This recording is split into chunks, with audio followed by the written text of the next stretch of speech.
ये रास्ता बताएं किसको? मुसाफिर ही नहीं है चलने वाले।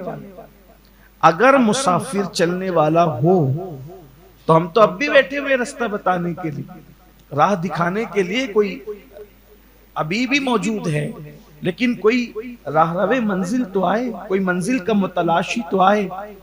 अब कुरान इस मजमून को यूं बयान करते हैं, वल्लदीना जाहदू फीना लनहदियन्नहुम सुबुलना, कि जो हमारे रास्ते में, हमारी राह में कोशिश करते हैं, हम उनके लिए रास्ते पैदा कर देते हैं। रास्ता नहीं, रास्ते। इसका मतलब ये है कि कोई बंदा तालिब चाहिए, मतलूब की तरफ बढ़ने वाला, कोई बंदा तालिब चाहिए, मतलूब की तरफ बढ़ने वाला, कोई मकसूद की तरफ लौ लगा करके जब बढ़े तो फिर वहां से आवाज आती है कि हम खुद ही रास्ते पैदा कर देते हैं। अब विलायत का मतलब लोगों ने यह समझ रखा है, पानी पर चलना, हवा में उड़ना और मुर्दे जिंदा करना, इसमें से कोई भी चीज विलायत नहीं। जिसको आप विलायत समझते हो उसमें से कोई भी चीज विलायत नहीं।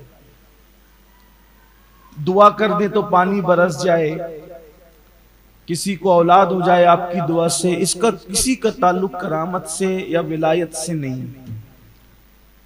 आप कहेंगे ये क्या बात हुई, अब तक तो हम ये सुनते आए थे। हमेशा याद रखिए, अगर आप लफ्ज़े वली पर गौर करेंगे तो उससे कोई माना ऐसा नहीं निकलता कि उससे औलाद आप किसी को दिला दें या पानी पर चलें या हवा में उड़ें। वली का माना होता है करीब होना। जो अल्लाह के करीब हो गया वो वली हो।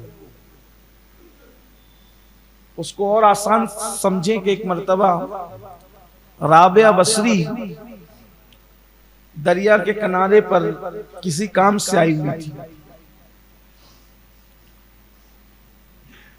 उस वक्त के एक बहुत बड़े वली भी वहां पर आए थे, तो राबिया को देखा तो राबिया तो थी बहुत बड़ी।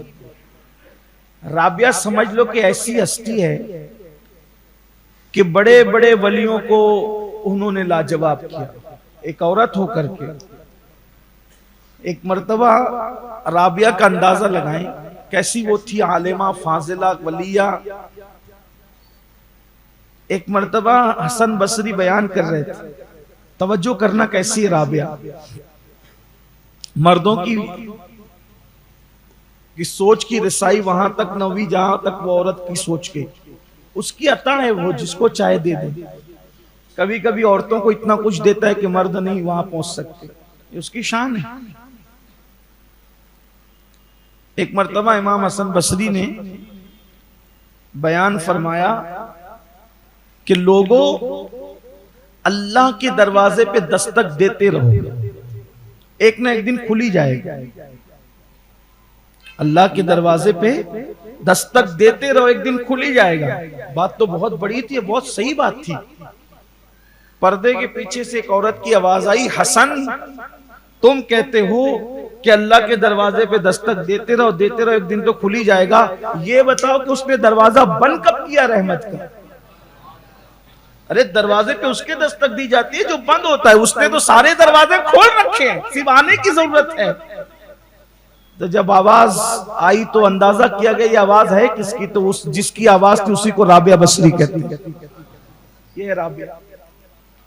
आप गौर फरमाएं वो बात कितनी बड़ी थी, लेकिन जवाब आप देखें, जवाब समझ में आता है कि हाँ उसने दरवाजे ही बंद कब किया। सबके दरवाजे बंद होते हैं, रब का दरवाजा कभी बंद नहीं होता। वही रब है जिसका दरवाजा कभी बंद नहीं होता। और एक बात आपको बताऊं, इसीलिए आप देख लेना सारे दरवाजे आपको बंद नजर आएंगे, लेकिन साल में कोई एक सेकंड आपको ऐसा नजर नहीं आएगा जिस दिन हरम मक्का का दरवाजा कभी बंद आपको नजर आए। आप देखें, उसने जिसको अपना घर कहा, एक सेकंड भी उसका दरवाजा कभी, आप देखें सब बंद। आपके मोहल्ले की मस्जिदें बंद हो जाए, आपके इलाके की मस्जिद बंद हो जाए, जामा मस्जिद बंद हो जाए, खुदा का हरम कभी, हालांकि ये भी उसी के घर है, उसका हरम जिसको अपना घर का, खुद का बैती मेरा घर, वो अभी भी खुला रहता। बल्कि आपको ये बात बता दूं, आप कहेंगे कोविड में नमाजी जाना बंद हो गए थे, नमाजियों पे पाबंदी लगी थी, उसका दर बंद नहीं। ये तो जाहिरी दर है, बाकी हकीकी दर तो कभी बंद नहीं होता। उसका जो हकीकी दर है वो कभी बंद नहीं होता। तो बहरहाल राबिया बसरी को देख करके वो बुजुर्ग बोले राबिया आई है, उन्होंने पानी पे मुसल्ला बिछाया और नमाज शुरू कर। वो जो बुजुर्ग थे उन्होंने पानी पे मुसल्ला, राबिया ने देखा तो ये मुझे दिखा रहे हैं, उन्होंने हवा में मुसल्ला बिछा, हवा में नमाज पढ़नी शुरू कर। दोनों की नमाज हुई तो राबिया ने कहा क्या समझे, बड़ी करामत थी आपकी जो पानी पे मुसल्ला बिछा के इबादत कर रहे थे, या मेरी बड़ी करामत थी जब मैं हवा पे मुसल्ला बिछा के इबादत कर रही थी। काम मियां जो काम तुमने किया है वो तो मछली और केकड़े भी करते हैं। आप गौर फरमाएं, नजर की बारीकी देखिए, जो काम तुमने किया है वो काम मछली और केकड़े भी के, पानी पे तैरते मछली भी अल्लाह की इबादत करती, केकड़े भी करते हैं। तो तुमने तो केकड़ों से बड़ा काम नहीं किया, मछली से बड़ा नहीं किया, और जो काम मैंने किया है वो भी कोई बड़ा था। वो कौन सा काम था, तो कहा वो काम तो मक्खी और मच्छर भी करते हैं।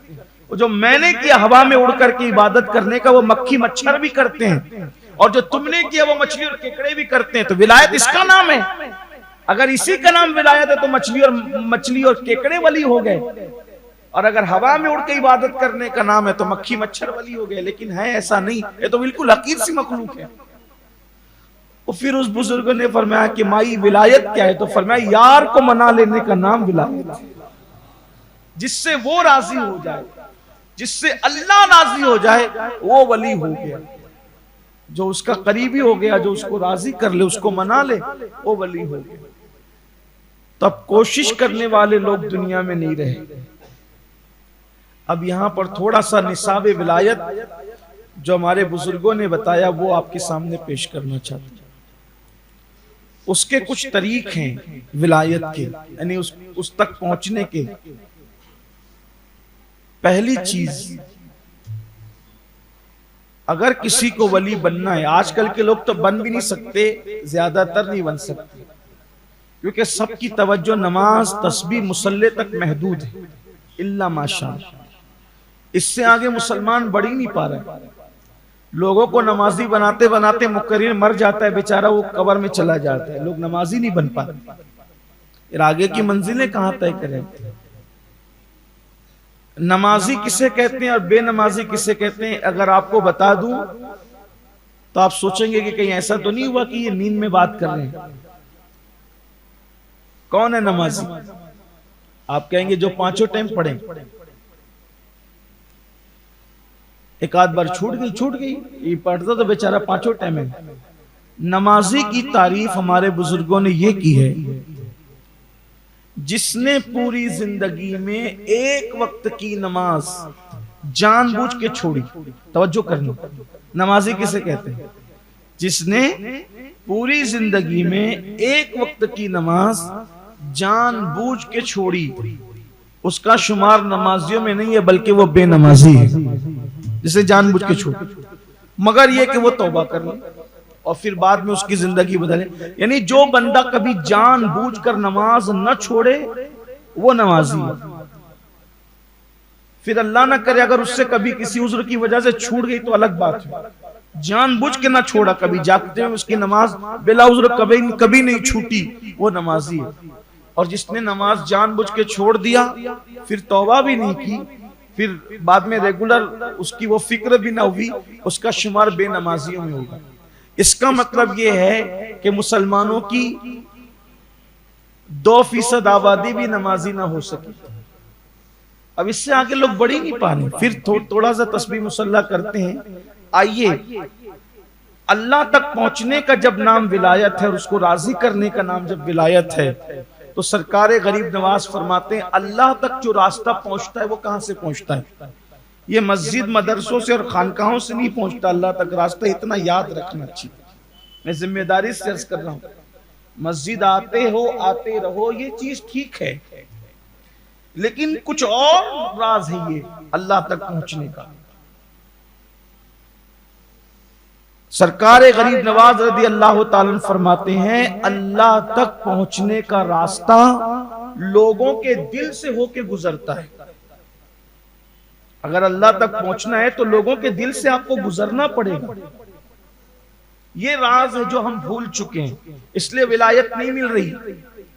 नमाजी हैं, 80-80 साल तक नमाज पढ़ रहे हैं, चेहरे पे नूर तक नहीं आ रहा है, वही चेहरे पे लानती बरस रही है। क्यों? क्योंकि दिल में बुत बैठा है, दिल में खबासत है, अना, हसद, कीना। जब मखलूक से मोहब्बत नहीं करोगे तो खालिक से मोहब्बत कैसे होगी? मखलूक से मोहब्बत नहीं होगी। आप देखें ना अपने दिलों को, मैं भी और आप भी अपने दिलों को टटोलें। क्या पड़ोसी के लिए, मुसलमानों के लिए, इंसानों के लिए, अल्लाह की मखलूक के लिए हमारे दिल में क्या जज्बा है? मोहब्बत का क्या जज्बा है? हसद भी है, बुग़्ज़ भी है, कीना। आपसे पूछता हूं, अगर मेरे पैर में कीचड़ लगा हो, मैं मस्जिद में आ जाऊं तो 4 लोग मुझे टोकेंगे, सैयद साहब देखो आपके पैर में कीचड़ लगा। मेरी एड़ी में कीचड़ लगा तो आप लोग मुझे टोकेंगे कि भाई ये कीचड़ लगा, आप मस्जिद में कैसे आए? मैं एड़ी में कीचड़ और गंदगी लेकर आऊं तो आप टोकते हो, अगर दिल में गंदगी लेकर आ रहा हूं तो फिर खुदा ये नमाज कैसे कबूल फरमाएगा? हमारे दिल कितने साफ हैं। अब ये मैं ये नहीं कहता भाई के लिए, बहन के लिए, अम्मा अब्बा के लिए नहीं, मखलूक खुदा के लिए कितने साफ हैं। आइए आपको बताऊं कैसे लोग थे। सरकार गौसे आजम शेख अब्दुल कादिर जिलानी रदी अल्लाह ताला अन्हु बहुत बड़े ताजिर थे। आखिरी दौर में, आपका आखिरी दौर, कई मुल्कों में आपका माल तिजारत पहुंचता था। अब इसका हम सोच भी नहीं सकते। जरा देखना मखलूक से मोहब्बत कितनी है। सरकार गौसे आजम बावर्ची, जो होटल में जो लोग खाना बेचते, होटल वाले, उन होटल वालों के पास अपनी कमाई का पैसा जब महीने में आता था तो जमा करा देते थे। मेरी खानका में रात बेरात मेहमान आते रहते, खाना भेज देना, ठीक। उसके अलावा कोई चलता फिरता मुसाफिर गुजरे, उसके पास पैसा नहीं हो, क्योंकि आजकल तो सभी पैसे वाले, आजकल तो भिखारियों के पास भी पैसा है। पैसा आज की कोई कीमत नहीं है पैसे की। आज भिखारी लोग भी पैसे लेके घूम रहे हैं। ये उस दौर की बात है, 900 साढ़े 900 साल पहले, जब लोग मुसाफिरत की हालत में भी भीख मांगने लगते थे, पैसे खत्म हो जाते थे तो सफर का कोई तायुन नहीं होता था। अभी हम मुंबई जाएं, कल आ जाएंगे, ये हमारा प्लान है, और बिल्कुल आ भी जाते। टिकट साथ में, नहीं भी टिकट साथ में हो तो अच्छी सवारियां साथ में, नहीं भी सवारियां साथ में हो तो इंटरनेट का दौर है, बैठे बैठे आपने जहां चाह टिकट बना लिया, इतनी आसानी से टिकट बन। अब तो ट्रेनों के टिकट भी 2-2 मिनट में आदमी अपने हाथ से बना ले। ट्रेन अभी है 50 किलोमीटर दूरी पर, अभी तो प्रीमियर, तत्काल और क्या क्या सब निकल गया है, बहुत आसान हो गया। सरकार गौसे आजम दस्तगीर पीराने पीर मतबक पर जाकर, होटलों पे जाकर, नान भाइयों के यहाँ जाकर के पैसे जमा कराते हैं। खानका में खाना तो भेज दिया करो, मेहमान आते रहते हैं, लेकिन कोई भूला भटका मुसाफिर भी रास्ते से गुजरे जिसके पास पैसे नहीं हो, उसको मेरी तरफ से खाना खिला दिया करना, उसका बिल मेरी तरफ से पहले ही पे करके जाए। एक और खास बात, कुछ याद रहे न रहे, लोगों से मोहब्बत का जज्बा, जिनको पहचानते उनको भी, जिनको नहीं पहचानते उनसे भी मोहब्बत का जज्बा कितना था।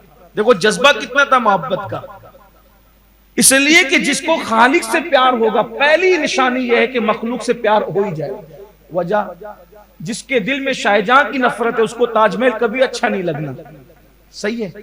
इसीलिए तो लोग आज ला रहे हैं ना कि इसने बनाया उसने बनाया, मतलब क्या? शाहजहां हजम नहीं होता, शाहजहां हजम नहीं होता, इसलिए इसने बनाया, मुकंदर ने बनाया, छछुंदर ने बनाया, इसने, ये सब चीजें चल रही है। हालांकि उसी पे पल भी रहे हैं, उसी पे कमा भी रहे हैं, मगर बात इतनी है कि शाहजहां हजम नहीं होता तो उसकी बनाई हुई चीज भी हजम नहीं होती। तो बस बात इतनी है, जब साने से मोहब्बत होगी, साने से यानी बनाने वाले से, तो मसनू से खुद बखुद मोहब्बत होगी। अब अगर इंसानों के लिए अपने दिल में प्यार नहीं है, मखलूक के लिए दिल में प्यार नहीं है, समझ लो खालिक से मोहब्बत का ड्रामा रचा रहे हो। जिस दिन वो दिल में बसेगा उस दिन तुम्हें हर मखलूक से प्यार होगा। अल्लाह तू अच्छा है, जब तू अच्छा है तो तेरी मखलूक भी अच्छी। बस यही फलसफा है विलायत का। अब देखो गौसे पाक के दिल में, जिनको हम जानते हैं उनसे भी प्यार नहीं करते, गौसे पाक जिनको नहीं जानते उनके लिए कह रहे हैं। फरमाते मेरा दिल चाहता है, हाय हाय मोहब्बत की इंतहा देखें आप, मोहब्बत की इंतहा देखें। गौस पाक फरमाते मखलूक से मोहब्बत, फरमाते मेरा दिल चाहता है कि मुसलमान कोई भी मरे, मेरा दिल चाहता है मुसलमान कोई भी मरे। जब फरिश्ते उससे पूछने के लिए आए, ये पहली मंजिल है कब्र की, आखिरत की पहली मंजिल क्या है कब्र, और कब्र की पहली मंजिल क्या है सवाल जवाब। और ये वो सवाल जवाब की मंजिल है कि अगर इसमें बंदा कामयाब होगा तो फिर सुकून से सोएगा, वरना क़यामत तक आग भड़कने कब्र के अंदर। पहली मंजिल आखिरत की पहली मंजिल है सवाल जवाब। 3 सवाल, मर रब्बुका मा दीनुका मा कुंता तकुलु बिहक़्क़ि हाज़ा रजुल।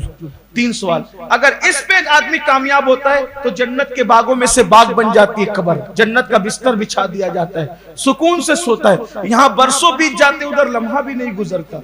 ये हाल होता है मोमिन की कब। लेकिन अब गौस पाक की खैरखाई देखे, अल्लाह के बंदों से मोहब्बत। कहते हैं काश मेरा दिल चाहता है कि बंदा कोई भी मरे, मुसलमान कोई भी मरे, जब उससे कब्र में सवाल हो, अल्लाह मुझे इतनी ताकत दे दे कि जवाब मैं ही दे दिया, उनका जवाब देने के लिए मैं पहुंच जाया करूं, अल्लाह मुझे इतनी ताकत दे दे। देखो जिसको जानते हैं उसको भी, और जिसको बज़ाहिर नहीं जानते उसके लिए भी ये जज्बा खैर खाई है। और हम तो क्या, वो मर गया तो उसकी सूरत ऐसी क्यों दिख रही थी, उसका जनाजा इतना भारी क्यों लग रहा था। सब हिसाब किताब आप ही कर लो जन्नत जहन्नम आप ही बांटे। नहीं आप देखें तो सही ना कि मखलूक खुदा के लिए दिल में कोई खैर खाई नहीं, कुछ नहीं।